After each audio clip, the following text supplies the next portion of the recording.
இன்றைக்கு நம்ம பாஸ்டர் துரை ஐயா அவர்களின் ஆவிக்குரிய செய்தியை பார்க்கலாம் வாங்க. இன்றைய தலைப்பு, மேய்ப்பனாக இருந்த ஆமோஸ் தீர்க்கதரிசியாக எப்படி மாறினார் உங்களுக்கு தெரியுமா? ஆமோஸ் தீர்க்கதரிசன புஸ்தகம் 7ஆம் அதிகாரம். Let us turn to the prophetical book of Amos, chapter 7, 14-15 வாசிங்க. verses 12 to 15. ஆமோஸ் அமத்சியாவுக்கு பிரதியுத்தரமாக, நான் தீர்க்கதரிசியும் அல்ல, தீர்க்கதரிசியின் புத்திரனும் அல்ல, நான் மந்தை மேய்க்கிறவனும் காட்டுத்தீ பழங்களை பொறுக்கிறவனுமாயிருந்தேன். ஆனால் மந்தையின் பின்னாலே போகிற போது என்னை கர்த்தர் அழைத்து, நீ போய் என் ஜனமாகிய இஸ்ரவேலுக்கு விரோதமாக தீர்க்க தரிசனம் சொல்லு என்று கர்த்தர் உரைத்தார். கர்த்தருடைய பரிசுத்த நாமத்துக்கு மகிமை உண்டாவதாக. Glory be to God's holy name. ஆமோசுக்கு ஒரு அழைப்பு கிடைக்கிறதாக இங்கே வேதம் சொல்லுகிறது. Here the word of God says about the calling given to Amos. இந்த ஆமோசை குறித்து இந்த நாட்களில கன்வென்ஷன் நாட்களில் படிப்பது நன்றாக இருக்கும் என்று விசுவாசிக்கிறேன். And I believe that it will be very good to learn about Amos in these convention days. நமக்கும் பல விதங்களில் நாம் கேள்விப்பட்டிருப்போம். Because we have various ways heard about him. முதலாவது, அவன் ஒரு மேய்ப்பனாக இருந்தவன். And first of all, he was a shepherd. ஆடுகளை மேய்த்துக் கொண்டிருந்த ஒரு மேய்ப்பன். A herdman, a shepherd who freed the sheep. அது அவனுடைய குடும்ப தொழில். That was a cultivation of his family.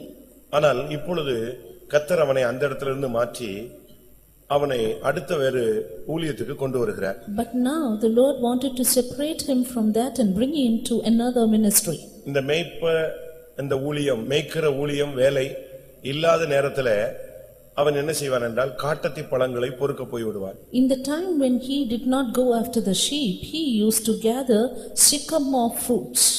அதுதான் அவனுடைய அடுத்த தொழில். That was his next occupation. இப்ப மூன்றாவது கர்த்தர் அவனை அழைத்து, நீ தீர்க்கதரிசியாய் மாறு என்று தீர்க்கதரிசியாக அவனுக்கு மூன்றாவது ஒரு வேலையை கர்த்தர் கொடுக்கிறார். Now thirdly the Lord called him again and gave him a third ministry, which is the ministry of prophesying. ஒரு தேவனுடைய பிள்ளைக்கு தேவன் கொடுக்கிற அடுத்த வேலை, The next work or job given by God to the man of ஒரு God. விசுவாசியானாலும் ஒரு ஊழியக்காரனானாலும் இந்த மூன்று காரியங்கள் அவன் செய்ய வேண்டியது கடமை. Be it a believer or a servant of God, it is his duty to do all these three.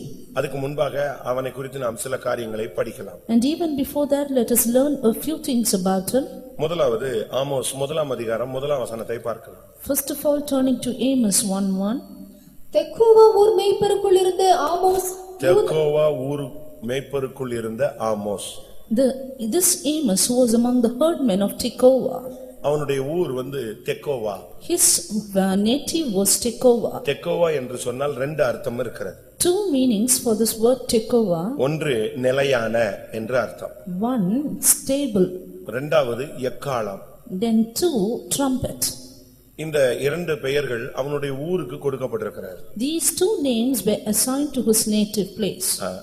தெக்கோவா ஊராருடைய பழக்கம் என்ன, அவருடைய மேன்மை என்ன? What is the habit and the greatness of the people of this Tekoa? அதையும் நாம் புரிந்து கொள்ள வேண்டியது அவசியம். We need to understand even that.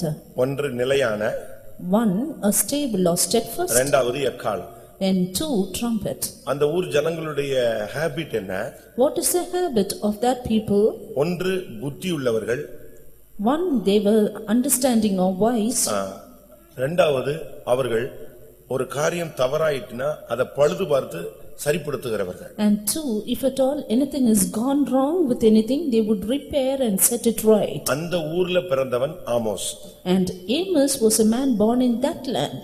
அவனுடைய வேலை மேய்ப்பன். His work was herdman, காட்டத்தி பழங்களை பொறுக்குதல், gatherer of sycamore fruits. இப்பொழுது கர்த்தர் அவனுக்கு மூணாவது ஒரு தீர்க்கதரிசி என்கிற ஒரு ஊழியத்தை கொடுக்கிறார். And now thirdly the Lord gave him the ministry of a prophet. அதுபோல So was it. ஒரு தேவனுடைய மனிதனுக்குள்ளே ஒரு பூரணத்தை கொண்டு வரும்படியாக ஒவ்வொரு காலகட்டங்களில் ஒவ்வொரு விதங்களில் எனக்குள்ளும் உனக்குள்ளும் நமக்குள்ளும் கிரியை செய்கிறார். In order to bring the perfection of God in the plan regarding a man's life, the Lord works in different ways according to the times. முதலாவது, அவன் ஒரு மேய்ப்பன். First of all, he was a herdman. அந்த நம்ம இப்ப 8 point நான் சொல்லியிருக்கேன்னு நினைக்கிறேன். I think I have said 8 points. மேய்ப்பன், herdman, காட்டத்தி பழங்களை பொறுக்கிறவன், gatherer of sycamore fruits, தீர்க்கதரிசி, prophet. அடுத்து தெக்கோவா, Nextly Tekoa, நிலையான, stable. ஐந்தாவது எக்காளம். Nextly trumpet. சரிதானா? அவங்களுடைய ஹாபிட் என்ன? What is their habit? புத்தியுள்ளவர்கள், Wise, பழுது பார்ப்பவர்கள். ones who repair.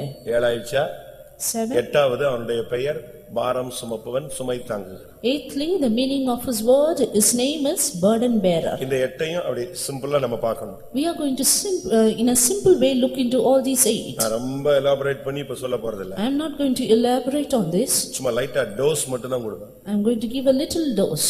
நீங்க என்ன செஞ்சுக்கணும்? எஸ்ஸே எழுதிக்கணும். You have to write on the essay. கர்த்தருடைய பரிசுத்த நாமத்துக்கு மகிமை உண்டாவதாக. Glory be to God's holy name.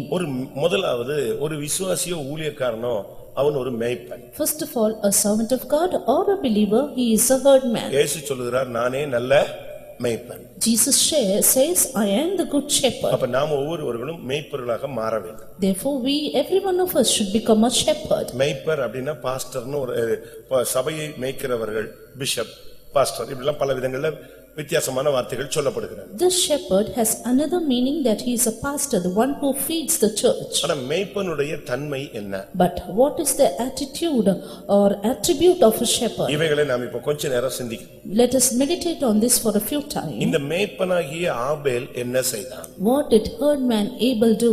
ஆபேல் முதலாவது அவன் செய்த இத்தனை ஆடுகளை மேய்த்தான், இத்தனை ஆடுகள்ல பால் கறந்தான், இத்தனை ஆடுகளை அவன் அடித்தான், கொன்றான், சாப்பிட்டான். இந்த சப்ஜெக்ட் கிடையாது. This is not the subject of how many sheep Abel went after, how many he did milk them, or how many he did eat. 30 நாள் நீ வேலைக்கு போனாய், 30 நாள் நீ கஷ்டப்பட்டாய், பஸ்ஸில் போனாய், வந்தாய். இந்த சப்ஜெக்ட்லாம் கிடையாது. இந்த 30 நாளுக்கு நீ வேலை செஞ்சதுனால உள்ள சம்பளத்துல நீ என்ன காணிக்கை கொடுத்தாய், அது மட்டும் தான் யார்ல லிஸ்ட்ல வருது?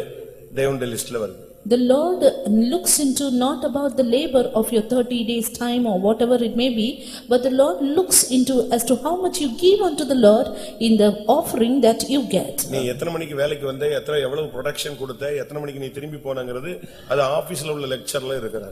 It is only in the ledger of the office book as to which time you get into the office, which time you come out and what you do. ஆனா தேவனுடைய பட்டியல்ல வரும்போது இந்த 30 நாள் சம்பாதித்ததுல நீ என்னத்தை கொடுத்தாய், அது மட்டும் தான் அந்த question. But in God's register, what comes out is, what did you offer unto the Lord in the 30 days salary? எத்தனை ஆடுகளை மேய்த்தான்னு ஆபேலை பத்தி இல்ல.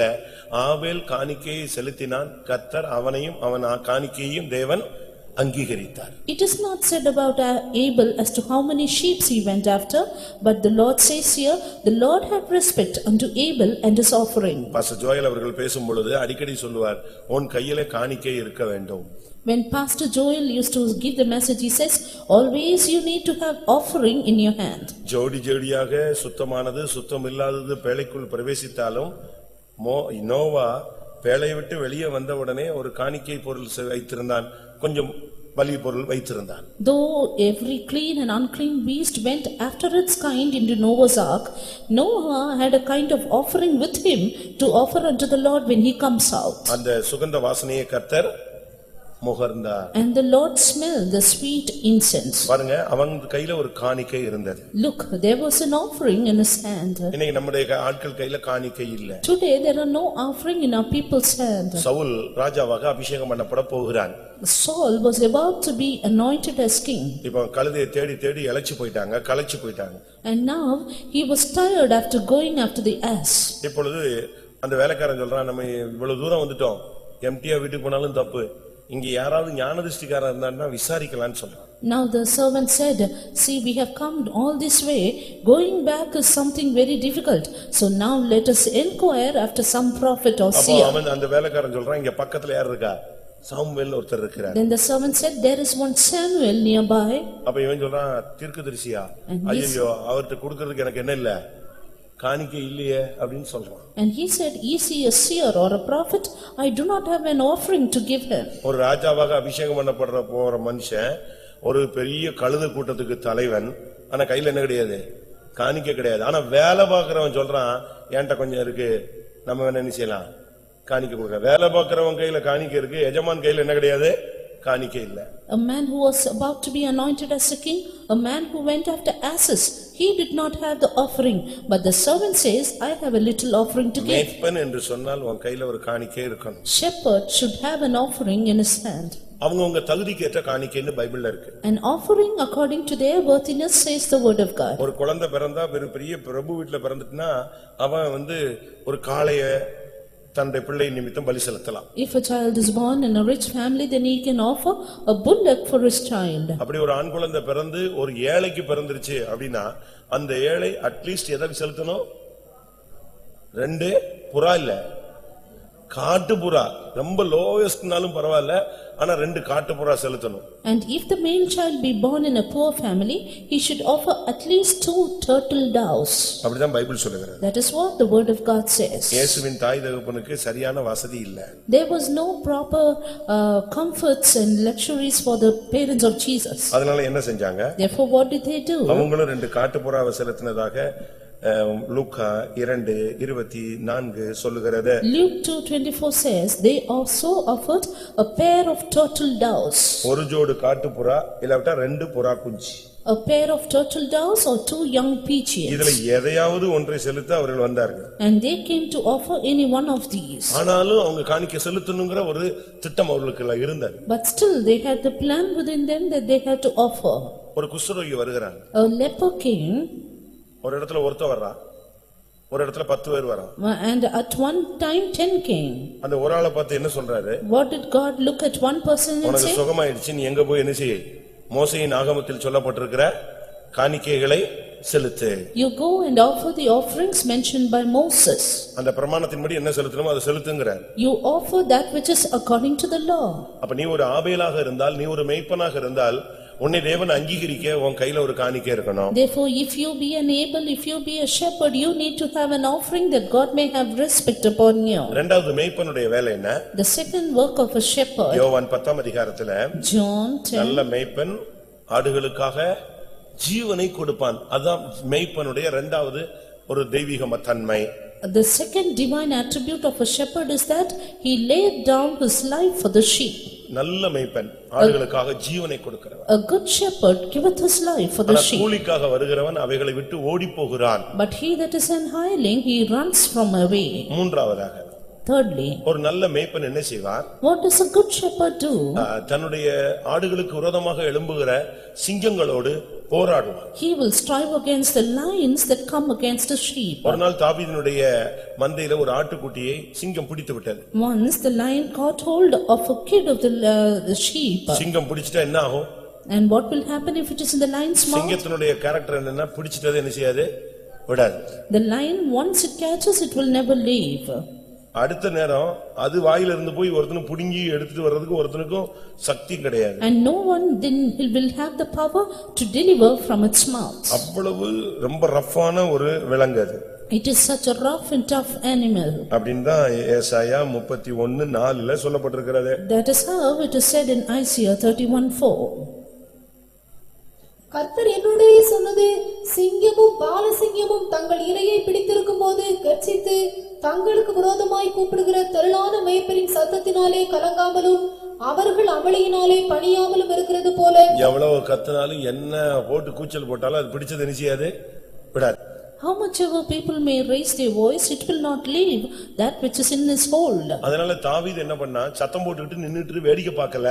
Therefore David was not there raising up the voice and looking at it. அதனுடைய வாயில இருந்து எதை பிடிங்கனா? ஆட்டுக்குட்டியை பிடிங்கிட்டான்.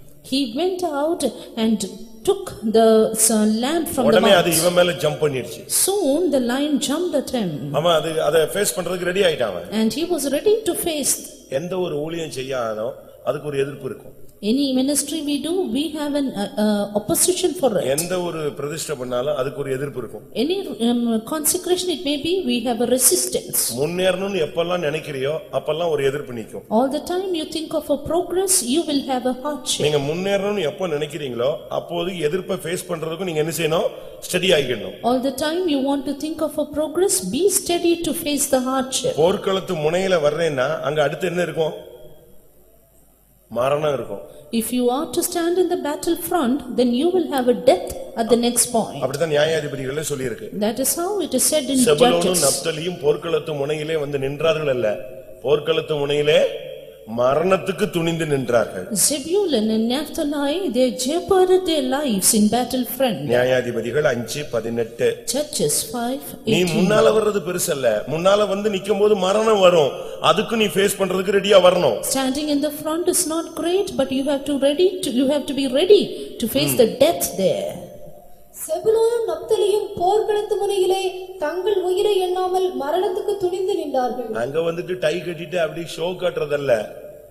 There you அங்க வந்து நின்னா என்ன நடக்கும்? என்ன நிக்குது அடுத்து? மரணம் நிக்கும். அதையும் நீ ஃபேஸ் பண்றதுக்கு ரெடியா தான் இந்த மார்க்கத்துல பைபிளை தூக்கிட்டு வரணும். There you cannot be tipped up and show yourself to others, but you have to be ready to face death. அப்படிதான் பைபிள் சொல்லுது. That's how word of God says. இதுல வந்து நின்னுட்ட பிறகு உனக்கு மரணம் வரும். After standing here, you will have death. அதுக்கு நீ வந்து நின்னாதான் ஜெயிக்கணும் முடியும். Only if you stand there, you can prevail. இதுக்குள்ள வந்துட்ட பிறகு நீங்க வந்து பயப்படக்கூடாது. After coming here, you should not be afraid. இயேசு இந்த திட்டத்துக்கு தேவனுடைய திட்டத்துக்கு இறங்கி வந்த பொழுது அவருக்கு என்ன வந்தது? மரணம் வந்தது. மரணத்தை சந்தித்தார். When Jesus came down for the plan of God, he had to face death. அதுதான் முக்கியம். That is important. இங்கே தாவீது சிங்கம் வாயிலிருந்து புடுங்கினா அது எங்க வரும்? அது அடுத்து எங்க தான் பாயும்? தான் மேலதான் பாயும்னு அவனுக்கு தெரியும். Here David well knew that the lion will try to attack him when he catches the lamb out of its mouth. எப்படி அவனுக்கு அந்த boldness கிடைச்சது? But how did he have the boldness? ஆண்டவர் தன்னோடு இருக்கிறார். The Lord is with him. ஆண்டவர் இந்த சிங்கத்தை கிழிப்பார் அப்படிங்கிற நிச்சயம் இருந்துச்சு. He had the surety that the Lord will tear the lion. அதனால தான் சவுல்ட்ட சொல்லும்போது சொல்றான், நான் சிங்கத்தையும் கிழிச்சிருக்கிறேன், அதில் ஒன்றை போல சிங்கத்தையும் கொண்டிருக்கிறேன், நான் கரடியும் கொண்டிருக்கிறேன், அதில் ஒன்றை போல யார் இருப்பா?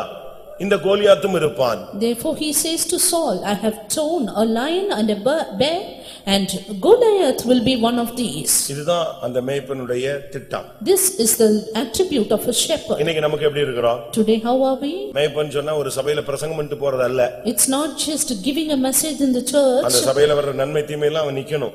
They have to stand for the good and evil of the church. ஒரு விசுவாசி மேய்ப்பன் சொன்னா அந்த குடும்பத்துல உள்ள நன்மை தீமை எல்லாம் பார்க்கணும்.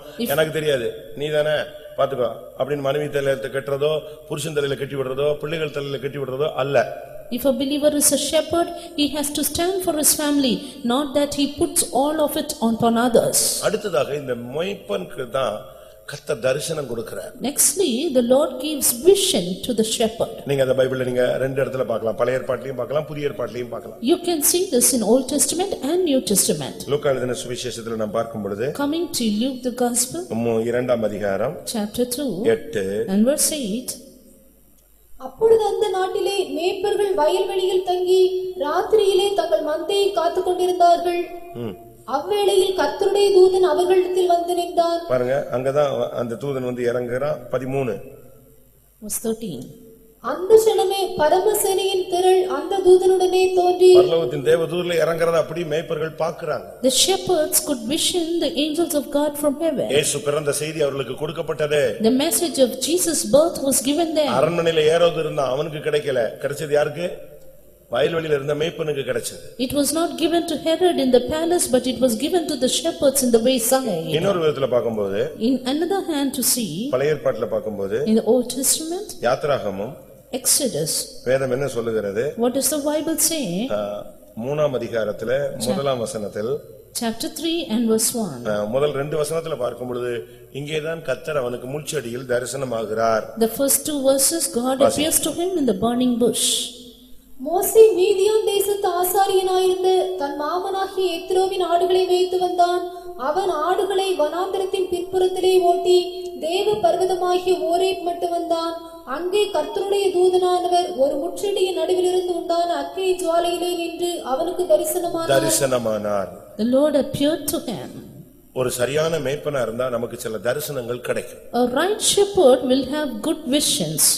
இந்த மேய்ப்பனுடைய வாழ்க்கை ஒரு விசித்திரமானது, வித்தியாசமானது, விலையேறப்பெற்றது. The life of this shepherd is something very calmly, it is precious and special. தேவைப்பட்ட ஆட்டுக்குட்டி என்ன செய்வான்? சுமப்பான். And if needed, தேவைப்பட்டால் சுமப்பான். he will even bear the lambs. அது காணாமல் போனால் என்ன செய்வான்? தேடுவான். If it is missing, he will search for it. அந்த ஆட்டுடைய நிலவரம் அவனுக்கு தெரியும். He knows the state of the flock. நீங்க பாருங்க, வீட்டுல நல்ல செல்ல பிள்ளையா இருந்ததானே யாக்கோபு மேய்ப்பனாய் மாறிவிட்டான். Jacob, the pet child of his family, became a shepherd. இப்ப ஏசாவை சந்திக்கிறான். Now he met with Esau. அப்ப ஏசா சொல்றான், ஆடுகள்லாம் ஆளுங்கள்லாம் வேலைக்காரன் மனைவி பிள்ளை எல்லாம் பின்னால வரட்டும், நம்ம 2 பேரும் ஃபாஸ்டா முன்னால போயிடலாம்னு சொன்னோம். Then Esau said, let both of us go ahead and let the flocks and other people come behind. அப்ப அதுக்கு யாக்கோபு சொன்ன வார்த்தை என்ன? Then what did Jacob say? எல்லாம் கரவல் ஆடுகள், நான் இதை ஒரு நாள் விரட்டி அடிச்சேன்னா அவ்வளவு என்ன செய்யும்? செத்து போகும். These are all the calves and these are all young ones and the dams. If we would deal hardly with them, they will die. நீங்க போங்க, நான் மெதுவா நெஞ்சிட்டு வரேன், நடத்திட்டு வரேன். You go on and I will lead them softly. அதுதான் அவனுடைய அந்த மேய்ப்பனுடைய கரிசனை. That is the concern of the shepherd. அதுதான் நம்முடைய வாழ்க்கை. That is our life too. அந்த மேய்ப்பனுடைய அடுத்த வேலை என்ன? The next work of the shepherd. அதை தண்ணீர் காட்டுவது. He will lead them beside the waters. அதுதான் மோசே போய் செய்தான். That is what even Moses did. யாக்கோபு போய் அதைத்தான் செய்தான். Even Jacob did the same. மோசே அங்க போய் அந்த ஆடுகளுக்கு தண்ணி காட்டின போது வாழ்வு திரும்பி விட்டது. And you see, when Moses watered the flocks, his life changed. யாக்கோபு போய் தண்ணி காட்டின போது அவனுடைய வாழ்க்கை மாற்றப்பட்டது. And even the life of Jacob changed when he watered the உங்க flocks. ஃபேமிலியை நீங்க அழகா மெயின்டைன் பண்ணணும். You have to maintain your family beautifully. ரொம்ப அழகா நீங்க நடத்தலாம். You can lead them on very beautifully. Even ஃபெய்த்தோமியே அழகா நடத்தலாம். You can lead your faith home beautifully. அழகா நீங்க அதெல்லாம் நடத்த தெரியாம நீங்க ஃபேமிலிக்குள்ள போக கூடாது. Without a knowledge about that, don't go into a family life. ஒண்ணும் தெரியாமலே கல்யாணத்தை கட்டி வச்சிடறாங்க. And now they know every other thing without knowing the proper ones. அது அங்க போயிட்டு அதுக்கு கிழக்கு மேற்கு ஒண்ணுமே தெரியல. After going in, they do not know of the directions. தவறு அது. That is wrong. நீங்க அழகா ட்ரைனிங் கொடுத்து கொண்டு போய் விடணும். You can beautifully train them up and lead on. சரீர பிரகாரமாக ஆவிக்குரிய பிரகாரமாக எல்லாமே அழகா ட்ரெயின் பண்ணி நம்ம பிள்ளைகளை கொண்டு போனாதான் மேரேஜ் லைஃப்ல அவங்க தோத்து போக மாட்டாங்க. Only if you train your children beautifully for their physical and spiritual life, they will not be defeated in their family life. சில வீடுகள்ல பாருங்க, Look into certain families. காசு இருக்கும், They will have money, சமையலுக்கு காசே கொடுக்க மாட்டாங்க. but they will not give money to the 15 ரூபாய், 20 ரூபாய், 45 ரூபாய் இப்படி கொடுப்பாங்க. They will give only 15 rupees or 45 rupees or something like that. சில வீட்ல அப்படி இல்ல. But for some it's not like that. எல்லாமே அவங்க கையிலேயே கொடுத்துறாங்க. They give everything to the mother's hand. அதுங்கள பார்த்தா கண்ணாபுண்ணான்னு செலவு பண்ணி ஒரு நாளைக்கு எவ்வளவோ பொருட்களை வேஸ்ட் பண்ணுது. And they will spend lavishly as they like and waste many things. அப்படிதானே? உண்மையா பொய்யா நான் சொல்றது? நீங்க நடத்துங்கன்னா இவங்க 15 ரூபாயில பிரேக் அடிச்சு நிப்பாட்டி கடிவாளத்தை போட்டு நிப்பாட்டி வச்சிருப்பான். எங்கே போனாய், எவ்வளவு செலவழித்தாய், என்ன பண்ணினாய், உடனே அதுங்க எப்பா நீயே நடத்துன்னு சொல்லி கையில கொடுத்துருவாங்க. இப்படிதான் சண்டை போட்டுட்டே இருக்கிறாங்க. In some families they keep picking up the quarrel, saying you give me only so much, you yourself lead the family. தம் பிள்ளைகளுக்குன்னு ஒண்ணுமே அவங்கள்ட்ட கிடையாது. They do not have anything for their children. கேட்டா நம்மட்ட சொல்லுவான், நான் சாப்பிட்டு இன்றைக்கு நைட் இயேசு வந்தால் போயிடுவேன், இயேசு வரல அப்ப என்ன பண்ணுவீங்க உட்கார்ந்து? When asked, the man will say, if Jesus comes I will fly away, if Jesus doesn't come what will you do? எல்லாம் கிடைச்சதெல்லாம் காலி பண்ணிடுறது, தான தர்மம் எல்லாத்தையும் காலி பண்ணிட்டு பேசாம அடுத்த நேரத்துக்கு ஸ்தோத்திரம் பண்ணிட்டு சுத்தி வர்றதா? Finally waste their living, are they going to go round about saying praise the Lord? இன்னும் ஒரு சிலர் அண்ணன், தம்பி, அக்கா, அம்மா இப்படியே போவான். தான் குடும்பத்துல சோத்த போட்டாங்களா, சாப்பிட்டாங்களா ஒன்னும் கவனிக்கிறதே கிடையாது. Some others, they don't look after their own family, they go after their own mother and sister and brother's family. அதனாலதான் யாக்கோபு கேட்டா, That is why Jacob 20 asked, வருஷம் உமக்கு சம்பாதிச்சு போட்டேன், என் குடும்பத்துக்கு நான் என்னைக்கே சம்பாதிக்கிறதுன்னு I had been laboring for you 20 years and when should I earn for my நான் family? எப்பொழுது என் வீட்டுக்கு என் குடும்பத்துக்கு நான் என்னைக்கு சம்பாதிக்கிறது? When shall I earn for my family? நான் சாகர வரைக்கும் உமக்கே சம்பாத்தியம் பண்ணி கொடுத்திருந்தா நான் என்ன ஆவறதுன்னு கேட்டான். What will- நம்ம விசுவாசிக்கு அந்த புத்தி வரலையே. What will happen if I am going to earn for your life alone? Our believers do not have such a thought. ஆதியாகமம் 30:30. Genesis 30:30. நான் வருமுன்னே உமக்கு இருந்தது கொஞ்சம், நான் வந்த பின் கர்த்தர் உம்மை ஆசீர்வதித்ததினால் அது மிகவும் பெருகி இருக்கிறது.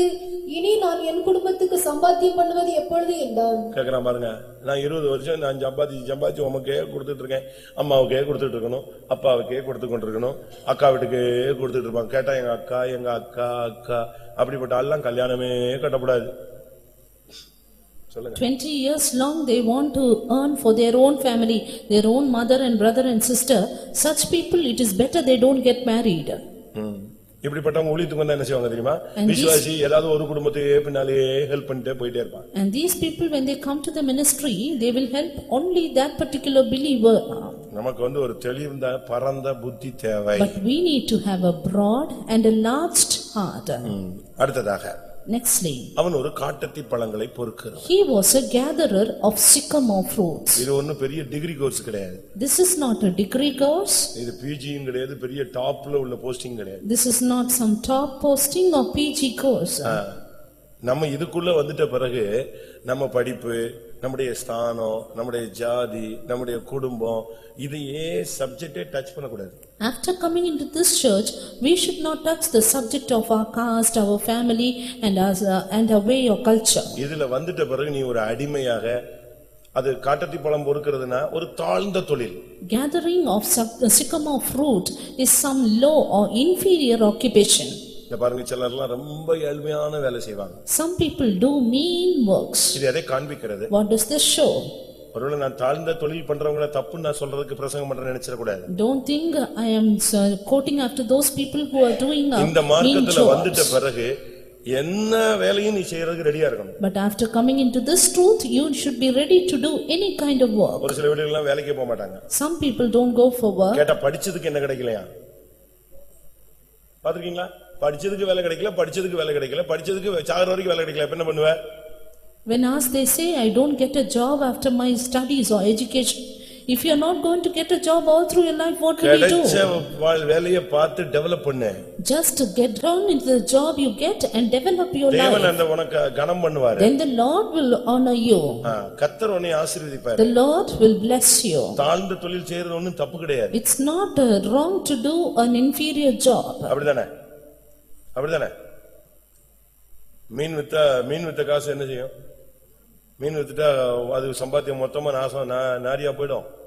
அப்படிலாம் நீங்க யோசிக்க கூடாது. கர்த்தருடைய வீட்டுல கூட நீங்க எவ்வளவு தாழ்மையான வேலை இருக்கோ அதை செஞ்சு பழகணும். Even after coming to the house of God, try to do the works which are mean and inferior. Pastor KC Varghese அடையார்ல இருக்கும்போது, When Pastor K.C. Verghese was in Adayar, Adyar விசுவாசிகள் கன்வென்ஷன்ல பாத்திரம் தான் கழுவணும்.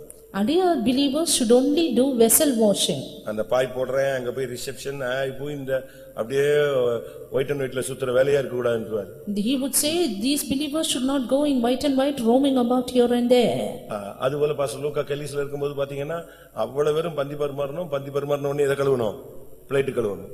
And even when Pastor Luke was in Kellis, he used to say people there should serve and then wash the vessels. தாழ்ந்த தொழில் செய்யறதுல ஒண்ணும் தப்பு இல்ல. அவன் ஓபனா சொல்றான், நான் ஒரு மேய்ப்பன், நான் இதைத்தான் பொறுக்கிட்டு இருந்தேன். நீ வெட்டி எடுக்கப்பட்ட கண்மலையும் தோண்டி எடுக்கப்பட்ட துறவையும் என்ன செய்யக்கூடாது? மறக்க கூடாது. You should not forget the rock from whence we are hewn and the hole of the pit from whence we are taken. நம்ம எல்லாருமே கர்த்தருடைய வீட்டுல இறங்கி வரணும். All of us should come down to work in the house of God. இயேசு அடிமையின் ரூபம் எடுத்தார். Jesus took the form of a our servant. தன் பெற்றோர்களுக்கு கீழ்ப்படிந்திருந்தார்னு இருக்கு. 18 வருஷம் அவர் கீழ்ப்படிந்திருந்தார்னு என்ன அர்த்தம்? It is said he obeyed his parents for 12 years. What does it mean? சொல்லுங்க. 12 வருஷம், 12 வயசுல அவரை கூட்டி போயிட்டாங்க. 30 வயசுல அவர் வெளியே வர்றாரு திரும்ப மினிஸ்ட்ரிக்கு. அந்த 18 வருஷம் அவர் என்ன நடந்துச்சு? ஒரே வார்த்தையில சொல்லியிருக்கு, பெற்றோருக்கு கீழ்ப்படிந்த. பெற்றோருக்கு என்ன கீழ்ப்படியணும்? பெற்றோருக்கு என்ன வேலை? தச்சு தொழிலே. At 12 he took away from his house until 30 he was there and he was doing the work of a carpenter. அண்ட சராசரங்களுக்கு அவர் சிற்பியாக இருந்தார். இப்போ அவர் யாரா இருந்தாரு? தச்சனாயின் தாழ்மையில இருந்தார். He was a sculptor for the whole universe, but now he came down to become a carpenter. அவங்க ஊர்க்காரங்க பேசும்போது எப்படி பேசுறாங்க? When his people spoke, what did he இவன் say? தச்சனுடைய மகன் அல்லவா? Is he not a carpenter's son? ஒரு ஊர்ல ஒரு கடையை பார்த்தேன். I saw a shop in a land. அது பர்னிச்சர் கடை. It was a furniture shop. கடை பேர் தெரியுமா? தச்சன் மகன் பர்னிச்சர் அப்படின்னு போட்டு. The furniture of carpenter's son. அப்படி யாரு அவரு? அந்த கடையோட பேரே பாத்தீங்கன்னா தச்சன் மகன் பர்னிச்சர் அப்படின்னு இருக்கும். அப்ப இயேசு கிறிஸ்துவினுடைய பர்னிச்சர்னு அர்த்தம். Carpenter's son furniture, which means to say the furniture of Jesus. நீங்க என்ன பண்றீங்க? What will you do? தாழ்மையின் வேலை செய்ய முடியுமா? Will you be able to do the inferior jobs? நம்ம வந்தாலே ஃபேன் ஓடுற இடம் பார்த்து, அழுக்காகாத ஒரு பாய் பார்த்து, இப்படிதான் நம்ம என்ன செய்யறோம்? சிட்டிங் அரேஞ்ச்மெண்ட்லயே தான் வர்றோம். Even when we come to the faith home, we look after the sitting arrangements. We should have good fan facility, good mat to sit upon. அபிஷேகம் இறங்கினா கூட சட்டை அழுக்காயிடும், பேண்ட் அழுக்காயிடும், அபிஷேகத்துல நிரம்பாமே தம் பிடிச்சி இழுத்து எரிச்சு போயிடுறான். We even deny infilling that there may not be creases in our dresses. தயவு செய்து இப்படிப்பட்ட தவறுகளை செய்யக்கூடாது. Please don't commit such mistakes. தாழ்மையின் வேலையை செய்யணும். You should have a good infilling. இறங்கி வரணும். You should come down. குப்பை பொறுக்கிற வேலை அது என்ன பெரிய மோசமான வேலையா? Taking the waste and the dung, is it a worse job? நம்ம வீட்ல என்ன செய்றோம்? அதான் ப்ராப்ளம். நம்ம வீட்ல பெருக்கிறதுக்கு ஒரு ஆளு, மாப் போடுறதுக்கு ஒரு ஆளு, அடுத்து துணி துவைக்கிறதுக்கு ஒரு ஆளு, இப்படி பழக்கி கல்யாணத்தை கொண்டு விட்டு அங்க விட்டா, அங்க அப்படி ஆளு இல்லைன்னு உடனே எங்கள் அம்மா வீட்டில் நாங்கள் எப்படி இருந்தோம்மா, உங்க அம்மா வீட பேசணும்னா எங்க போயிடு, அம்மா வீட்டுக்கே போமா. In their houses, they have definite people to do different jobs. Therefore, they don't do any work. Finally, when they get into a family, they say about their mother's house and get back to their house. எங்க பேட்ச்ல ஒரு சகோதரன் ஊழியத்துல இருந்தார். There was a brother in the ministry in our batch. அப்ப எங்க பேட்ச்ல கொஞ்சம் tough. And it was quite. work வந்து ரொம்ப டஃப்பா இருந்துச்சு. The labor that time was quite tough. 4 to 5 pricing. 4 to 5 pricing. 4 to 5 pricing. Pricing முடிஞ்ச உடனே lorry கிளம்பிடும். Soon after the praising, we used to start. ஒரு plain coffee கொடுப்பாங்க. And they would give us a plain coffee. அது பிறகு வண்டி புறப்பட்டு போயிடும். After that, we will start with our jobs. ஏறிட்டு போனா 7 மணிக்கு வருவோம். And then we'll come back at 7. 7 மணிக்கு வந்தா ஒரு பால் காபி கிடைக்கும். Then we will get a coffee with milk. அதுக்கு பிறகு போன பிறகு And after that again, 9 மணிக்கு வந்தா கஞ்சி தோசை ஏதாவது கிடைக்கும். we will come back at 9, we will get a porridge or dosai. அடுத்து 11 மணிக்கு வருவோம். And again we'll come back at 11. இந்த கஞ்சி தண்ணில வெங்காயமும் மிளகாயும் போட்டு ஒரு வெட்டி போட்டு அது ஒரு ஜூஸ் மாதிரி கொடுப்பாங்க. They will put onion and pepper in that porridge water and finally give it as a juice. கொஞ்சம் கிரேப்ஸும் கொடுப்பாங்க. And little grapes also. அதுக்கு பிறகு போயிட்டு வந்தா 1 மணிக்கு சாப்பாடு. After that we will return at 1 for our lunch. அது 2 மணி ஆயிடும் லஞ்ச் கிஞ்சி முடிக்கிறதுக்கு. Finishing the lunch it will be 2. திருப்ப 2 மணிக்கு போனா 4:30க்கு வந்தா காபி ஏதாவது கிழங்கு என்னத்தையும் அவிச்சு கொடுப்பாங்க. Again 2 we will go and 4:30 we return, we will have the coffee and snacks. திருப்பி போயிட்டு வந்தா ஒரு 10 மணிக்கு வரலாம். Again we will return at 10 in the night. வந்து சாப்பிட்டு we will eat. அதுக்கு பிறகு நீ குளிச்சுக்கணும் துவைச்சுக்கணும் என்னனாலும் பண்ணிக்கலாம். After that you can take bath, you can wash your clothes. திரும்ப 4 மணிக்கு தூக்கி எழுப்பி விட்டுருவாங்க. Again they will wake us up at 4 in the morning. டைட்டா இருக்கும். We will have a tight time. ரொம்ப டஃப்பா இருக்கும். It will be really tough. அப்பலாம் இரும்புலியூர் வந்து வயல் மாதிரி இருந்துச்சு, வரப்பா இருக்கும். வரப்புல நாங்க அங்க உட்கார்ந்துட்டு இருப்போம். During that time it was only a field in Irumbaliur. எங்க பேட்ச்ல ஒரு ஊழியக்காரன் இருந்தான். And there was a servant of God in our batch. அவனு வருவான். He also used to come. ஒரு நாள் கூட வேலை செய்ய மாட்டான். He will not work any day. நாங்க தான் வேலை செய்யணும், அவன் உட்கார்ந்துட்டே இருப்பான். We will keep working, he will keep sitting. அவனை கேட்டா, if we ask him, நான் இதற்கு வரவில்லை. I am not come for this. நான் பிதாவின் சித்தம் செய்யும்படியாக வந்தேன். I am come to do the will of the Father, he said. நான் தான் இதெல்லாம் ஏற்கனவே முடிச்சு தான் இங்க வந்திருக்கேன். And I have already finished all this. திருப்பி என்னைய போய் மண்ணு வெட்டு கல்லு வெட்டுன்னு தூக்கி போடுறாங்க. And then why do they want to take me to take the sand? மேய்ப்பன் நான் வந்து இப்ப பிரசங்கம் பண்ணனும். Now I am a shepherd, I have to preach. இதான் அவன் மைண்ட்ல ஓடிட்டே இருக்கும். This was running in his mind. எங்களுக்கு டைம் போகாது, பயங்கர hard work. We also had a terrible labor to take on. என்ன பண்றது? What will we do? சரி நீ சபைக்கு போனா என்ன பண்ணுவாய்? பிரசங்கம் பண்ணுன்னு சொல்லுவோம். And we will say, if you go to the church you will preach, no? அவன் உட்கார்ந்து எங்களுக்கு பிரசங்கம் ஸ்டார்ட் பண்ணிடுவான். நாங்க இவன் பிரசங்கம் பண்ணி முடிச்சு வர்றதுக்குள்ள எங்களுக்கு எப்படியாவது ஒரு லாரி லோட் ஆயிடும், வந்துருவோம். We will ask him to preach, he will keep on preaching and we will finish 1 lorry of sand. அவன் பக்கத்துல இருக்க வயலை பார்த்து பச்சை பசேல்னு இருக்கிற வயல்வெளிகளேன்னு பிரசங்கம் பண்ண ஆரம்பிச்சிடுவான். Looking at the field around, he used to preach. அவன் மைண்ட் ஃபுல்லா பிரசங்கம் பண்ணனும், ஒயிட் அண்ட் ஒயிட் போட்டு கார்ல வரணும், அதான் main. His mind was all about preaching and coming in white and white in a car. கடைசில மெண்டலே ஆயிட்டான். Finally போய்ட்டான். he left the ministry. இப்போ உயிரோட தான் இருக்கான், வருவான் கன்வென்ஷன்ல மெண்டல் மாதிரி வருவான். Now he is alive but he would come to the convention. இந்த ஊழியம் வந்து எவ்வளவு தாழ்ந்தமோ தாழ்ந்து வந்து பாதாள பரியந்தம் இறங்குற ஊழியம் தான் இது. This is a ministry in which you have to come even down into the grave and then do the ministry. ஃபேமிலிலயும் நீங்க கொஞ்சம் அப்படி வளைஞ்சு இறங்கி கீழ போயிட்டீங்கன்னா ஃபேமிலி ஸ்மூத்தா ரன் பண்ணும். And even in your family if you are little bending down and doing everything, everything will go on smooth. இது ஒண்ணும் பெரிய தாழ்ந்த வேலை அல்ல. This is not an inferior job. கர்த்தர் அதை பார்த்து ஆச்சரியப்படுவார். God will look at it and wonder. இயேசு குஷ்டரோகிகளை தேடி போனார். Jesus went in search of lepers. ஏழைகளை தேடி போனார். He went in search of poor. பாவிகளை தேடி போனார். Went in search of sinners. நம்ம தாழ்த்தணும். And we also should do that. நீங்க பாருங்க மெட்ராஸ்ல எல்லாம் கன்வென்ஷன்ல குப்பை பொறுக்குற வேலை செய்றவங்க எல்லாம் பாத்தீங்கன்னா எனக்கு தெரிஞ்ச ஒரு டாக்டர் அவர் அந்த டியூட்டில இருக்கார். I know of a doctor who does the duty of taking the waste during the convention. அவருக்கு ரெண்டு ஹாஸ்பிடல்ஸ் இருக்கு. He has 2 hospitals to own. அவங்க வைஃபும் பெரிய டாக்டர் தான். Even his wife is a doctor. ஆனா இவர் எதுதான் பொறுக்குவாரு? பிரதிஷ்டை பண்ணி இருக்கிறது எதுதான்? குப்பை பொறுக்குற வேலை. But his consecration was to take the waste during the convention. நீங்க எல்லாம் என்ன டியூட்டில எழுதி கொடுத்திருப்பீங்கன்னு தெரியல. I don't know what duty you would have written down. என்ன பண்ண போறீங்கன்னு தெரியல. Don't know what you are going to do. இல்ல இதே மாதிரி வெயிட் அண்ட் வெயிட்ல வந்து அப்படியே film போட்டு போய்டுவீங்களான்னு தெரியல. Or don't know if you will give a show off during the convention and go.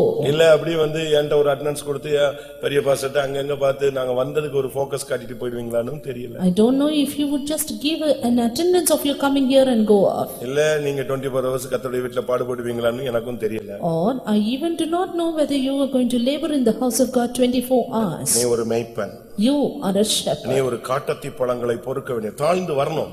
தாழ்மையின் வேலையை செய்யணும். You are a gatherer of sycamore trees and do the inferior jobs. கர்த்தர் இவனை பிடித்து தீர்க்கதரிசியா மாத்தி விட்டார். Then the Lord made him a prophet. இது எதை காண்பிக்கிறது? What does this show? ஒரு சரீர பிரகாரமான ஊழியம் மாத்திரமல்ல ஆவிக்குரிய ஊழியமும் நான் செய்ய வேண்டும். We should not only do a physical ministry, we should do the spiritual ministries also.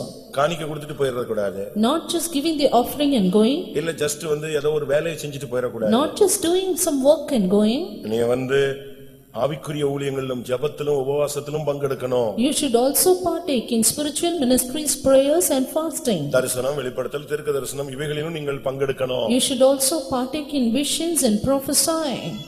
காணிக்கை கொடுக்கிறதுக்கு கர்த்தர் எவ்வளவு பேர் வச்சிருக்கார். And the Lord has kept many people to give the offering.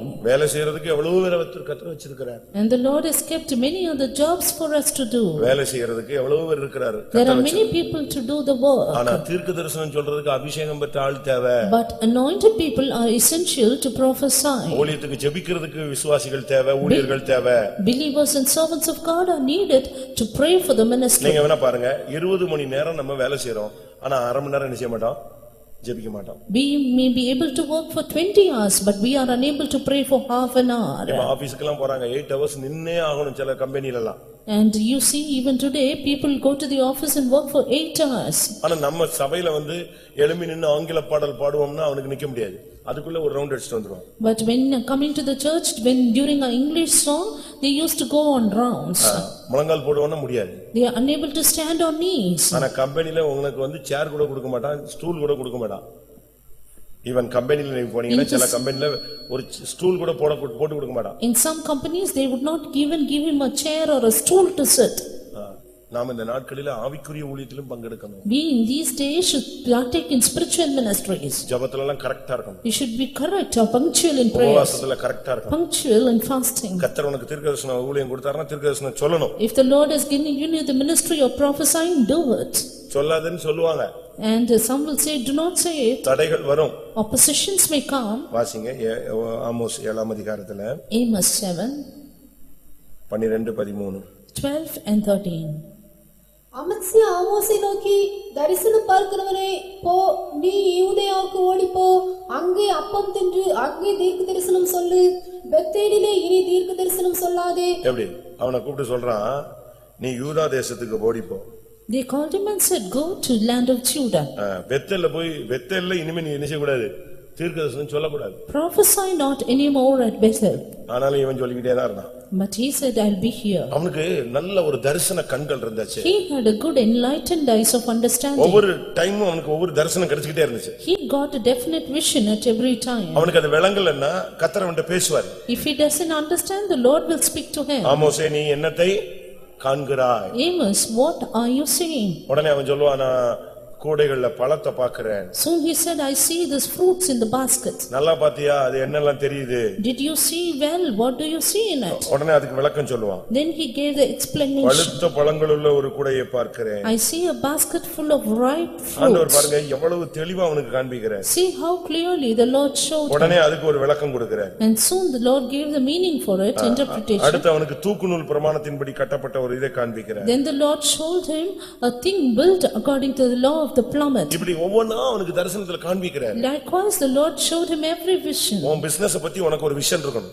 You should have a vision about your business. உன் கம்பெனியை பத்தி உனக்கு ஒரு விஷன் A இருக்கணும். vision about your company. உன்னுடைய ஜாபை பத்தி உனக்கு ஒரு விஷன் A இருக்கணும். vision about the job you are doing.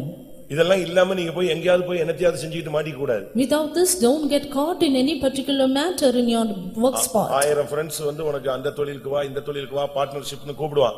தெய்வம் சொல்றாரான்னு உட்கார்ந்து கேட்டு பாரு.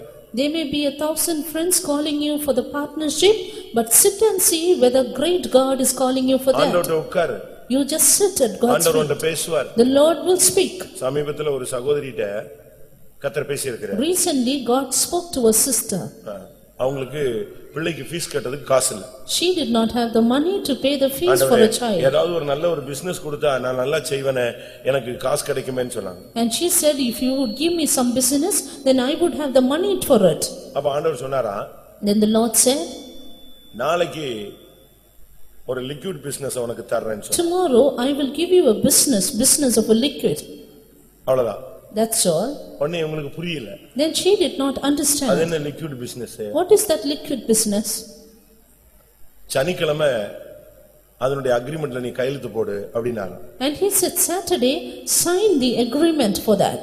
இவங்களுக்கு ஒண்ணுமே புரியல. She did not understand anything. என்ன லிக்விட் பிசினஸ் என்ன லிக்விட் பிசினஸ்? அடுத்த நாள் பாத்தீங்கன்னா The next day you see, ஒரு பால் கம்பெனில இருந்து இவங்களை வந்து அப்ரோச் பண்றாங்க. some people came from the milk company. Butter, என்னது, நெய், வெண்ணெய், தயிர், இப்படிப்பட்ட பிசினஸ் நீங்க பண்றீங்களா? நீங்க பண்ணீங்கன்னா சனிக்கிழமை நீங்க அக்ரிமெண்ட் போடுங்கன்னு சொன்னாங்க. Will you do the business of butter, ghee and curd? If you will do it, sign the agreement for that on Saturday. 24 ஹவர்ஸ்ல என்ன வருது? ரிசல்ட் வருது. See, within 24 hours the result came up. இப்படித்தான் விசுவாசிகளை ஆவியானவர் நடத்துறாரு.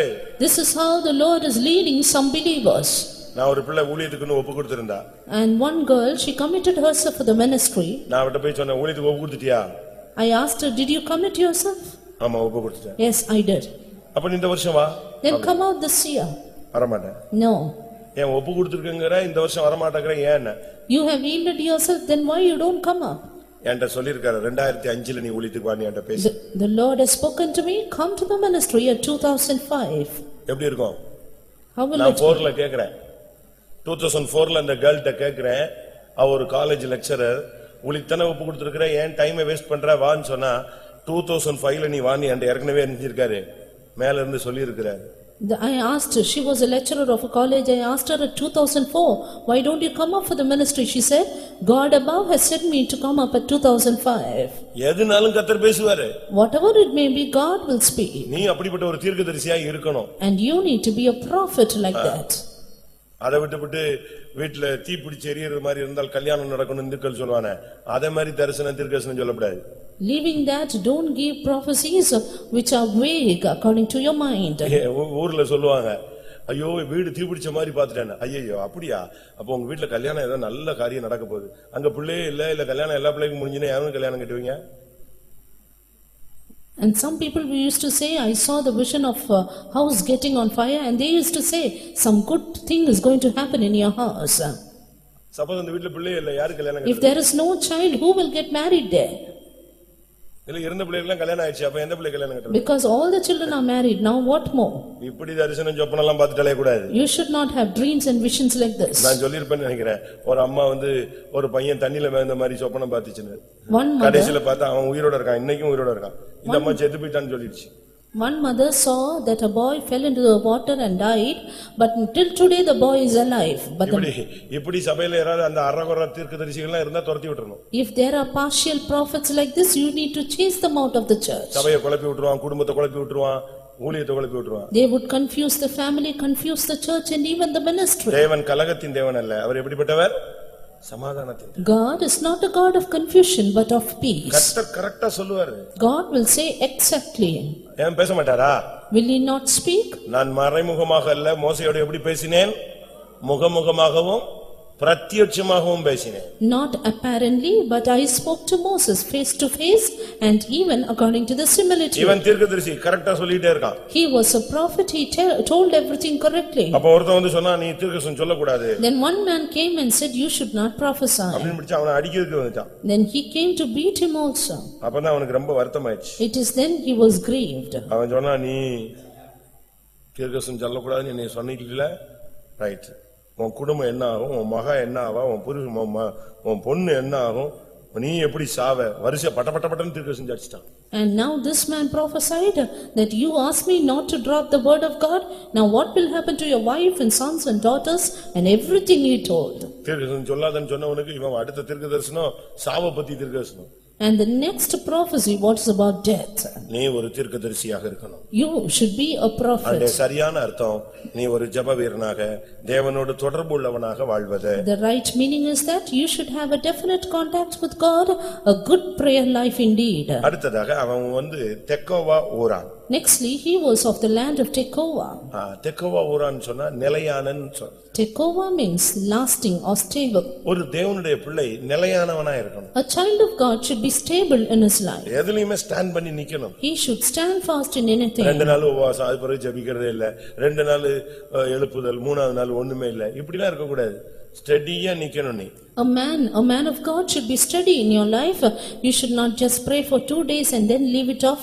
You would read the Bible for 2 days and then leave it off. கொஞ்சம் வேகமா காத்து அடிச்சிச்சுனா முருங்கை மரம் என்ன செய்யும்? படக்குன்னு ஒடிஞ்சு விழுந்துரும். If the wind is heavy, then the moringa tree, the drumstick will fall down. ஆனா பெரிய பெரிய ஸ்ட்ராங்கான மரங்கள்லாம் ஆடும். இப்ப விழுந்துருமோ, நேத்து விழுந்துரும், அப்படியே விழுகிற மாதிரி வரும். நீங்க பாத்தீங்கன்னா தரையை போய் பாத்தீங்கன்னா தரையெல்லாம் என்ன செய்யும்? தரை எப்படி இருக்கும்? இது ஆடின ஆட்டத்துல தரை அப்படியே வீர்ல விட்ட மாதிரி இருக்கும்.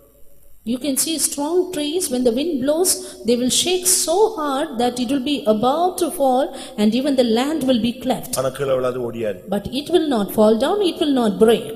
அந்த புயல்லாம் முடிஞ்ச பிறகு பாத்தீங்கன்னா மரம் இன்னும் ஸ்ட்ராங் ஆயிடும். After the cyclone, you can see the tree more strong. அதுக்கு அவங்க என்ன சொல்றாங்க? What does they say about that? இந்த அசைவை அது எதுக்கு பயன்படுத்துது? நிலத்தை பிளக்கிறதுக்கு, வேற உள்ள விடுறதுக்கு என்ன செய்யுது? அது பயன்படுத்திக் கொள்ளுகிறது. You know, they say the trees use this fast movement for the cleaving of the land and deepening their roots into the earth. புயல்ல மரங்கள் உடைஞ்சு விழுது, ஆனா இந்த மரங்கள் ஆடுற ஆட்டத்துல தரைய வீர்ல விட்டு அது இன்னும் என்ன செய்யுது?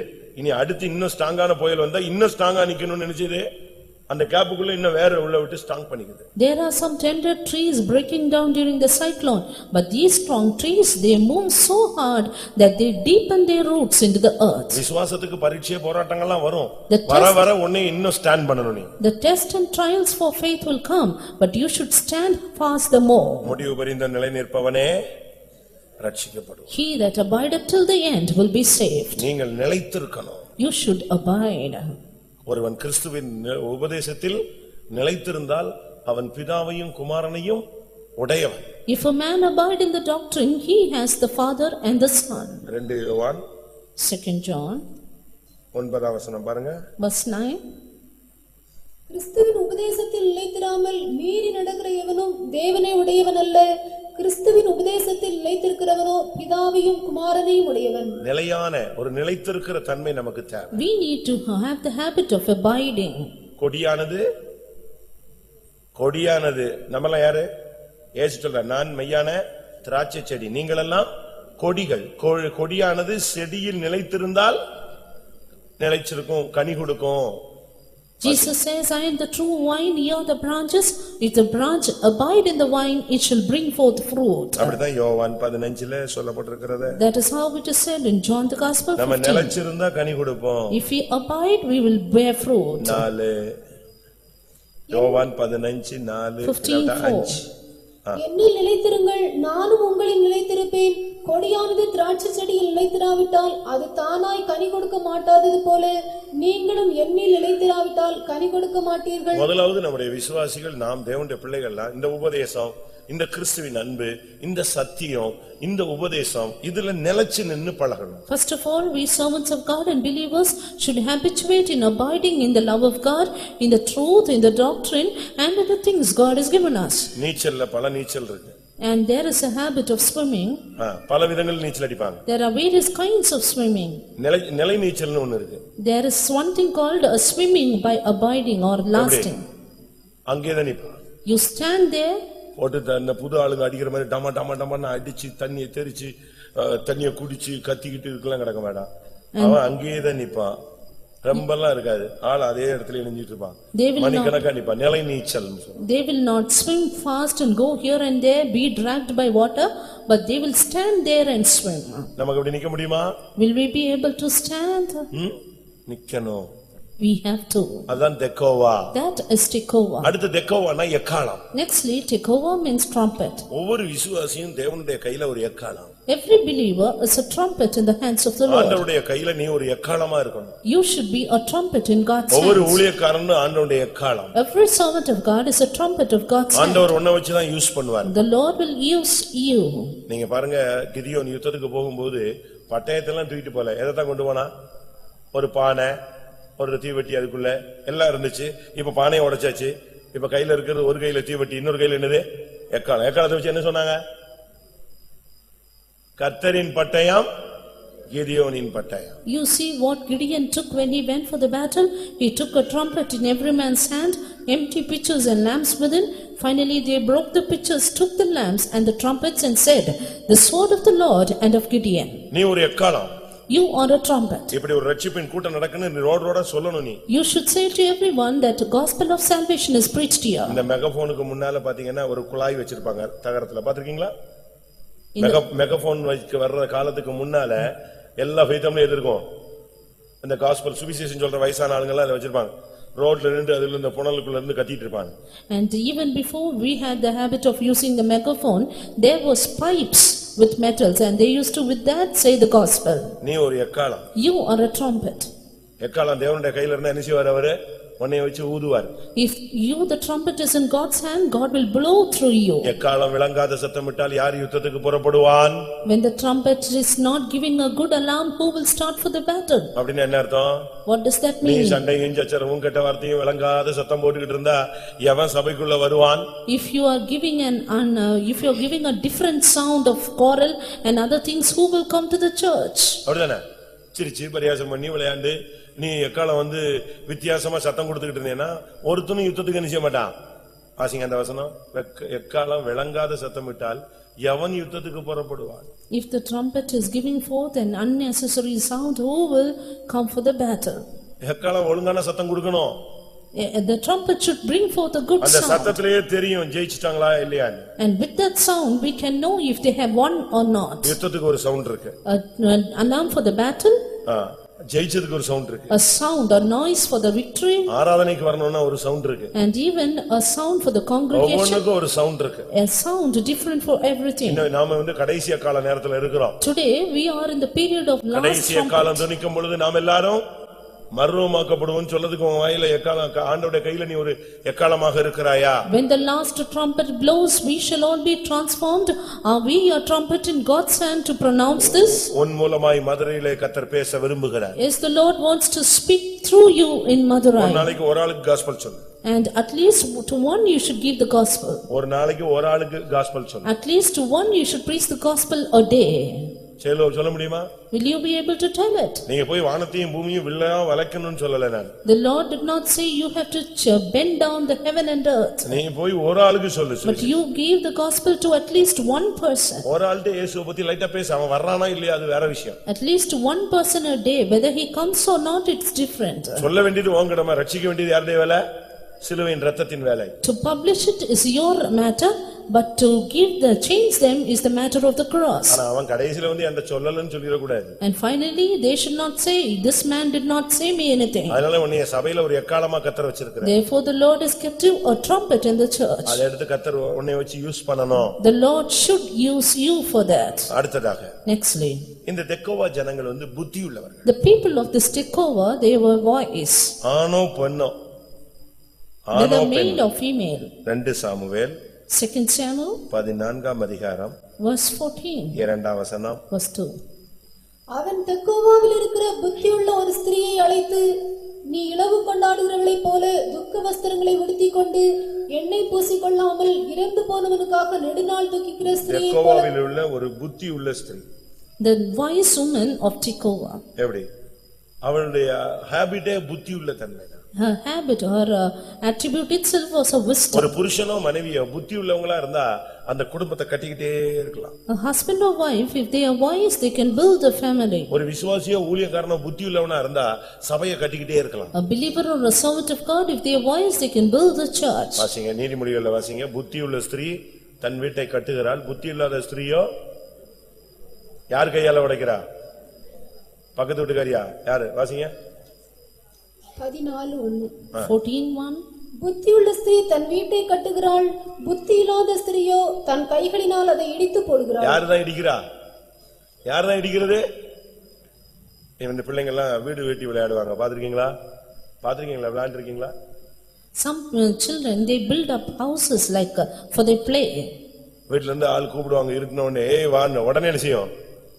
எல்லாத்தையும் உடைச்சு போட்டு ஓடியே போயிடுவாங்க. And they will call for the people of their house. Finally, they will break down everything and run நீ away. ஒரு புத்தி உள்ள ஸ்திரீயா இருந்தா எந்த சூழ்நிலையிலும் உன் ஃபேமிலியை கட்டலாம். If you are a wise woman, you can build your family in any situation. ஆனா புத்தி இல்லாம இருந்தீன்னா உன் கையாலே தான் உன் குடும்பம் சீரழியும். But if you are foolish, your family will be destroyed by your hands. அதே மாதிரி ஆண்கள் கூட So is it the gents? புத்தி உள்ளவங்களா இருந்தா தங்க ஃபேமிலியை என்ன விதத்திலையும் கட்டிட்டு போயிடலாம். If the brothers are wise, they can build their family at any cost. புத்தி இல்லன்னா இவன் கைய குடும்பத்தை உடைச்சிருவான். But if they are foolish, they will break it down with their own hands. 1 கொரிந்தியர் 3ல பவுல் பேசும் பொழுது 1 Corinthians chapter 3, when Saint Paul புத்தி says, உள்ள சிற்பாசாரியை போல நான் செயல்பட்டேன் என்று he says, I worked as a wise master builder. 1 கொரிந்தியர் 3:10. 1 Corinthians 3:10. எனக்கு அளிக்கப்பட்ட தேவ கிருபையின்படியே புத்தியுள்ள சிற்பாசாரியை போல அஸ்திபாரம் போட்டேன். பவுல் தனக்கு சொல்றாரு ஒரு புத்தி உள்ள சிற்பாசாரி. He says, as a wise master builder. அதுதான் முக்கியம். That is important. புத்தினா என்ன? What is wisdom? புத்தினா என்ன அர்த்தம்? Wisdom, what is it? பொல்லாப்பை விட்டு விலகுவதே புத்தி. Wisdom is to depart from evil. யோபு Job 29 கடைசியா 29, 28. 28. மனுஷனை நோக்கி, இதோ ஆண்டவருக்கு பயப்படுவதே ஞானம், பொல்லாப்பை விட்டு விலகுவதே புத்தி என்றார் என்று புத்தி உள்ள ஸ்திரீனா பொல்லாப்பை விட்டு விலகணும், புத்தி உள்ள புருஷன்னா பொல்லாப்பை விட்டு விலகணும். பொல்லாப்பை மட்டுமல்ல, பொல்லாங்காய் தோன்றுகிறதையும் விட்டு வெளியே வரணும். A wise woman, a wise husband, they should depart from evil, not only from the evil, from the appearance of evil. நான் திரும்பவும் சொல்றேன். I repeat, பொல்லாப்பை விட்டு விலகுவது புத்தி, பொல்லாங்கை விட்டு என்ன செய்யணும்? நீ பொல்லாங்காய் தோன்றுகிறதையும் விட்டு விலகணும். அதுதான் புத்தி உள்ள மகா புத்தி. departing from evil is understanding, but extremely wise means you have to depart from the appearance of evil. பொல்லாங்கு இல்ல, பொல்லாங்காய் தோன்றுகிறத கூட விட்டுட்டு நீ விலகி போயிடணும். Not only evil, you should depart from the appearance of evil. அடுத்ததாக நெகேமியா 3ஆம் அதிகாரம் 5ஆம் வசனம். Nehemiah chapter 3 and verse 5. நெகேமியா 3:5. 3:5. அவர்கள் அருகே தெக்கோவா ஊரார் பழுது பார்த்து கட்டினார்கள். பாத்தீங்களா? தெக்கோவா ஊராருடைய வேலை என்னன்னா அலங்கத்தை பழுது பார்த்து கட்டுவாங்க. Tekoites, they repaired the building. அது நமக்கு தேவை. We need that habit. இந்த மதிலை இல்லாவிட்டா அலங்கத்தை நாம் எப்பவுமே கரெக்ட் பண்ணிக்கிட்டே இருக்கணும். We should always keep repairing or correcting, rectifying a palace. அப்படின்னா என்ன அர்த்தம்? What does that mean? அதனுடைய சரியான அர்த்தம் என்ன? The right meaning of it. ஏசாயா Isaiah 26:1. chapter 26 and verse 1.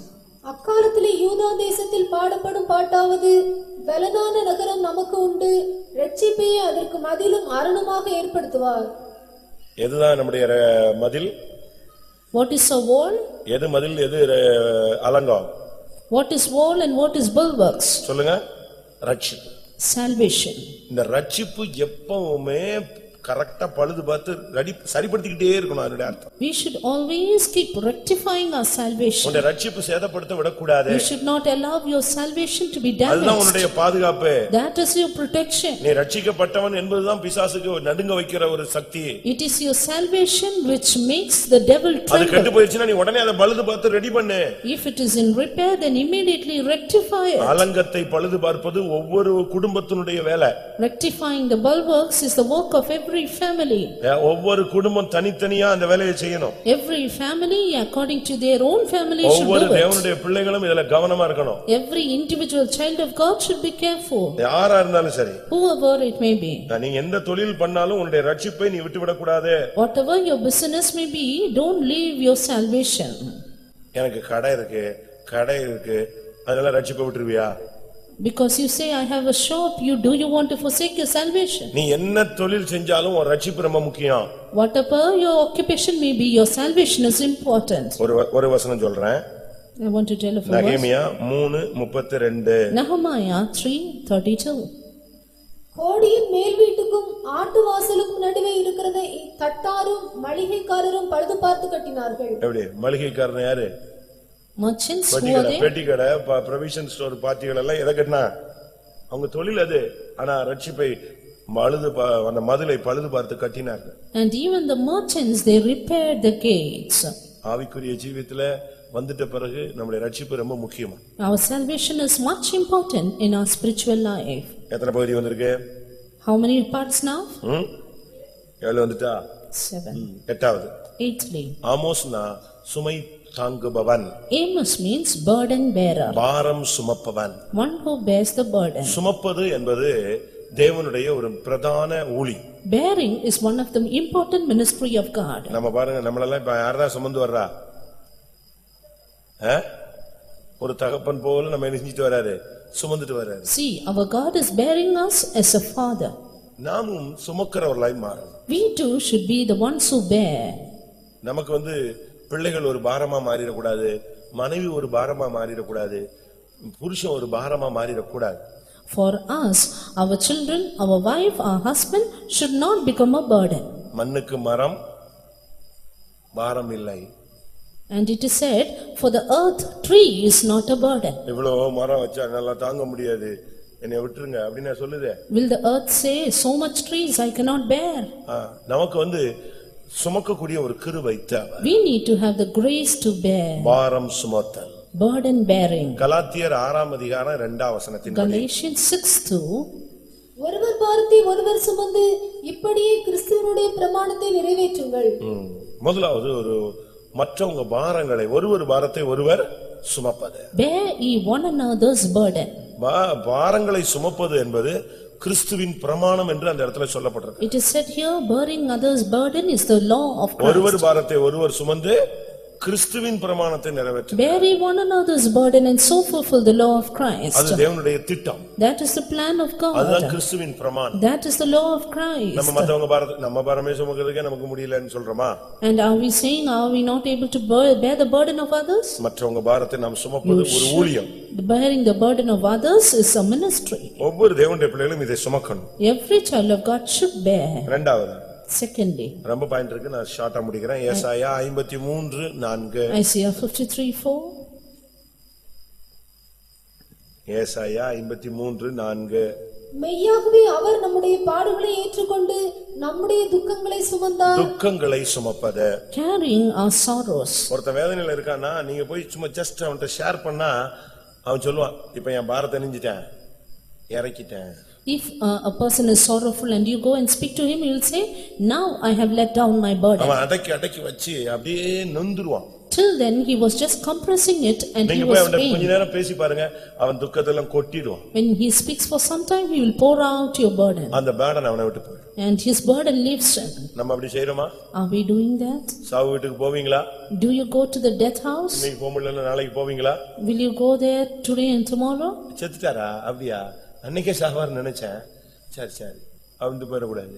Has he passed away? Already he was about to die. துக்கப்படுகிறவனே நீங்களும் என்ன செய்யுங்கள்? துக்கப்படுங்கள். And you have to be grieved with those who are grieved. அதுதான் தேவனுடைய திட்டம். That is the plan of God. நம்முடைய துக்கங்களை அவர் சுமந்தார். He carried our sorrows. நீ போய் ஒண்ணும் சாதிச்சிர போறதில்ல, சும்மா அவன்கிட்ட ஷேர் பண்ணா போதும். அவனுக்கு ஒரு நம்ம இவ்வளவு வேதனையில இருக்கும்போது அவங்க வந்து நம்மள நினைச்சாங்க பார்த்துட்டு போறாங்க. You are not going to achieve something great. It's enough you share his burden or his காவலில் இருந்தேன், நீங்கள் வந்து என்னை என்ன செய்யவில்லை, விசாரிக்கவில்லை. I was in prison and ye did not visit me. எப்ப ஆண்டவரே நீர் காவலில் இருந்து நாங்கள் இந்த சிரியனில் ஒருவனை நீங்க விசாரிக்காது, என்னையே விசாரிக்க. Lord, when was thou in prison and we did not visit you? Visiting this little one is that. மூன்றாவது. Thirdly. ரொம்ப பாயிண்ட் இருக்கு, நான் ஷார்ட் பண்றேன். I'm saying it in short. லூக்கா 14:27 சிலுவை சுமத்தல். Luke 14:27 bearing the cross. தன் சிலுவையை சுமந்து கொண்டு எனக்கு பின் செல்லாதவன் எனக்கு சீசனாய் இருக்க மாட்டான். சிலுவைன்னு சொன்னா என்ன? Cross, what is it? இப்ப நம்ம வந்து கழுத்துல போடுற சிலுவை சுமக்கிறதல்ல. அது பணம் இருந்தா 1 பவுன் போட்டுக்கலாம், 2 பவுன் போட்டுக்கலாம், இல்ல கவரிங்ல மாட்டிக்கலாம், இல்ல பித்தளை என்னத்துல ஒண்ணு மாட்டிக்கிறீங்க. And it's not bearing the cross on the neck by the chain with whatever carat it may be. Pastor Rajan, Madurai Rajan உங்களுக்கு கேள்விப்பட்டிருப்பீங்க. You would have heard of Pastor Rajan, Madurai Rajan. சென்னையில இருந்து பெரிய famous. He was very famous in Chennai. அவர் ஒரு இடத்துல பிரசங்கம் பண்ணார். He once preached. எவனாவது அவங்க அப்பாவை ஒருத்தன் கத்தியை வச்சு குத்திட்டான்னா அந்த கத்தியில குத்துன கத்திய டாலரா தொங்க போடுவானான்னு கேட்டார். If any man will dagger his father with a knife and finally make $1 with that knife.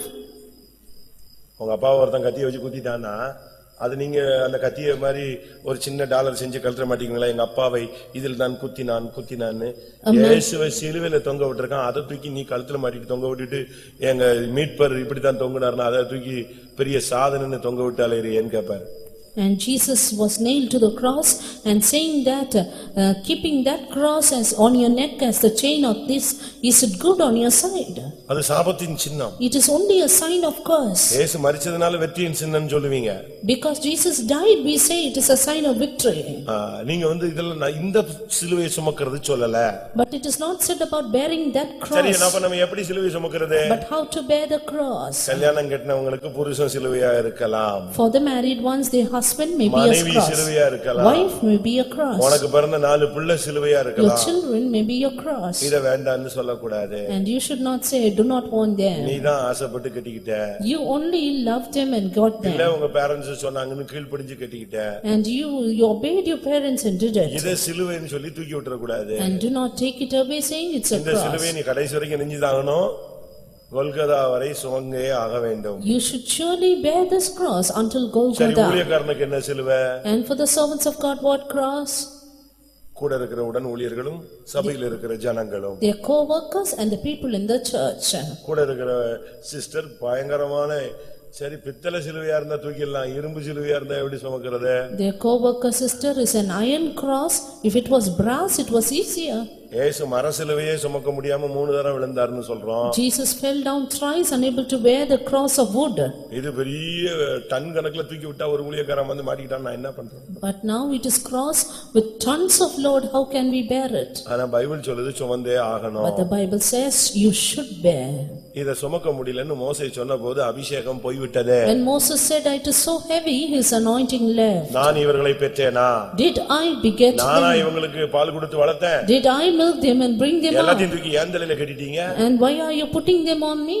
அப்படின்னு அவன் கேட்டான். He asked like this. அப்ப ஆண்டவர் சொன்னாரு, நீ இவ்வளவு சலிச்சு போய் பேசிட்ட, சாரி, உன் மேல இருக்கிற அபிஷேகத்தை நான் அணிஞ்சிடுறேன், மத்தவங்க மேல வச்சு விட்டுறேன். Then the Lord said, you are so fed up with my children, so I lay your anointing upon others. அன்னையோட இவன் மேல இருந்த 70 மடங்கு அபிஷேகம் போய் சிம்பிளா மாறிட்டான். From that today, the 70-fold anointing in him was gone. என்னாகமம் 11 Numbers 11 12 13 எல்லாம் இது சொல்லப்பட்டிருக்கிறது. 12-13 it is said. கடைசில சொன்னா, Finally he இது said, எனக்கு மிஞ்சின பாரம். this is a burden too heavy for me. 11ல சொல்றான், என் எல்லாருடைய பாரத்தையும் என் மேல சுமத்தி கடைசில எனக்கு உபத்திரம் வர பண்ணிட்டீங்கன்னு சொன்னான். Verse 11 he says, wherefore hast thou afflicted thy servant? நானா இவங்களுக்கு பால் கொடுத்து வளர்த்தேன், இவனை கொண்டு போய் ஏன் தலையில கட்டிட்டீங்கன்னு சொன்னான். Did I bring these people and carry them, and why did you put 12ஆம் them on வசனத்துல me? இவர்களை பெற்றது நானா? Verse 12, am I a nursing father for them? 14ஆம் வசனத்துல இது மிஞ்சின பாரம். Verse 14, burden too too heavy. 15ஆம் வசனத்துல கடைசியில சொல்லிட்டான், என்னைய கொன்றுங்க, நான் சாகுறதுக்கு ரெடியா இருக்கேன், எனக்கு வேண்டவே வேண்டாம். Verse 15, finally he said, kill me, I want to die.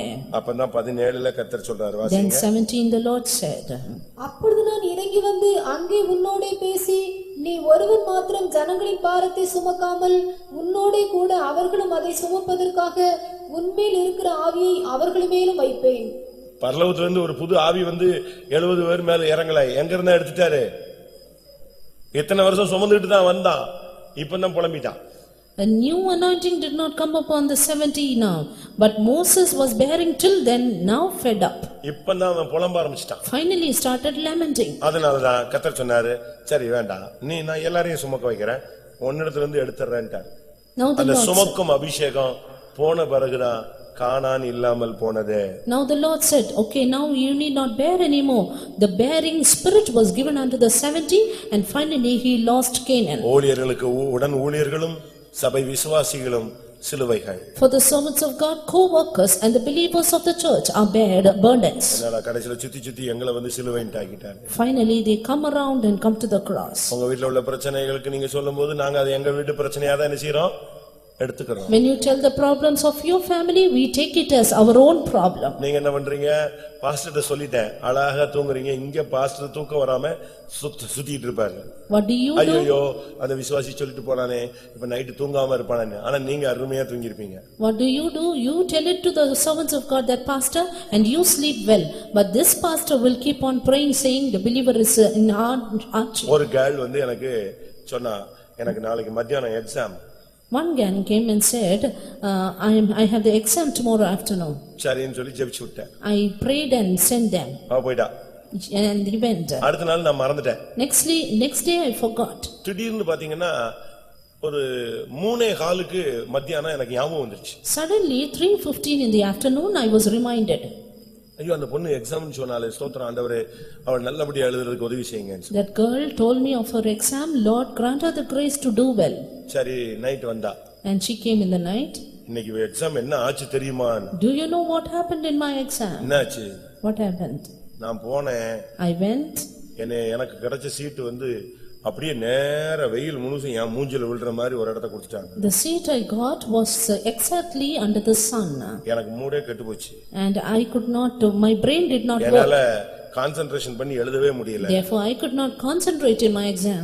3:15க்கு திடீர்னு அந்த எக்ஸாமினர் வந்து பார்த்துட்டு, இன்னும் வெயில்ல தான் உட்கார்ந்திருக்கியா, ஐயோ நீ வெங்கிட்டு வான்னு சொல்லி ஒரு இடத்துல போய் உட்கார வச்சாரு. அதுக்கு பிறகு நான் ஃப்ரீயா எக்ஸாம் எழுதினேன். 3:15 the examiner came, asked me to sit in a safer place, and then I wrote the exam. எப்படி இருக்கும்? அப்பதான் நான் யோசிச்சேன், ஓஹோ 3:15 நம்ம time. It is then I thought of the 3:15 in which God reminded me. அந்த கொடுத்து அவளை எழுப்புறதுக்கு இங்க ஒரு prayer. And now here a prayer that God may bring her to a safe seat. அதனால உங்களுடைய பிரச்சனைகள் தான் எங்களுக்கு சிலுவையை தவிர, நீ பண்ற சேட்டை எனக்கு சிலுவையா மாறிட கூடாது. Therefore your problems are our cross, but your naughtiness should not become our cross. நீ ஒரு சாட்சி இல்லாம, தெய்வீகம் இல்லாம, குடும்பங்கள்ல சண்டைய போட்டுட்டு, ஒரு ரோட்ல வம்பிழுத்துக்கிட்டு, சபை பேரை கெடுத்துக்கிட்டு, சத்தியத்தை கெடுத்துக்கிட்டு அப்படி அலைஞ்சேன்னா அது பயங்கரமான சிலுவைதான். If you are moving about with no testimonial life, no exemplary life, and doing various other things, that is simply a very burdensome cross. இதுதான் ஆமோசுக்குள்ள மறைஞ்சிருக்கிற ஒரு பகுதி சத்தியம். This is one part of truth hidden in Amos. இன்னொரு pastor வந்தா இதே Amos அப்படி வேற மாதிரி இன்னொரு 28 பாயிண்ட் பேசலாம். Another pastor may speak another 28 points on this Amos. ஆனா இன்னைக்கு இது போதும்னு விசுவாசிக்கிறேன். But I believe this is enough for today. எல்லாரும் கண்களை மூடுவோம். Let us all close our eyes. ஆண்டவரே, நான் ஒரு சாதாரண மனுஷனா இருந்தேன், என்னை நீ ஆவிக்குரியவனாய் தீர்க்கதரிசியாய் மாற்ற சித்தம் கொண்டீர். Lord, I was an ordinary man, but it was your will to make me a spiritual man. ஆமோஸினுடைய வாழ்க்கைக்காக நம்மை ஒப்புக்கொடுப்போம். Let us surrender for the life of Amos.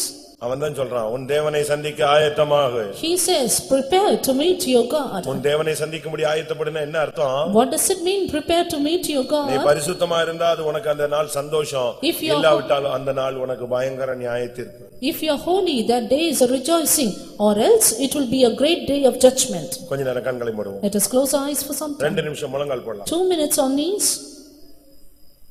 அவன் சொல்றான், நான் ஒரு மேய்ப்பன். He says, I am a herdman. நீங்க ஒரு மேய்ப்பன் ஒத்துக்கொள்றீங்களா? அந்த மேய்ப்பனுடைய ஊழியத்தை நல்லா செய்றீங்களா? Today are you doing the ministry of the shepherd well? நான் ஒரு காட்டத்தி பழங்களை பொறுக்குகிறேன். I was a gatherer of sycamore fruits. நீ உன்னுடைய ஸ்தானத்தை விட்டு இறங்கி வந்து கர்த்தருக்காக நீ தாழ்மையின் கோலத்தை தரித்துக் கொள்ள வேண்டும். Leaving your dignity, you need to come down and take the form of a servant. நீ கர்த்தருக்காக சரீரப்பிரகாரமாக என்ன முதலாவது பாடுபட வேண்டும். என்ன பாடுபட்டாலும் தீர்க்கதரிசியாய் ஜெபிக்கிறவனாய் உபவாசிக்கிறவனாய் நீ நிற்க வேண்டும். First of all, you need to suffer in your body for the Lord and then stand as a prophet, as a prayer warrior in the presence of God. அடுத்து நீ ஒரு நிலைத்திருக்கக்கூடியவனாய் மாறு. Nextly, you should be a stable person. சின்ன காத்து சின்ன பிரச்சனைகளை ஓடிடக்கூடாது.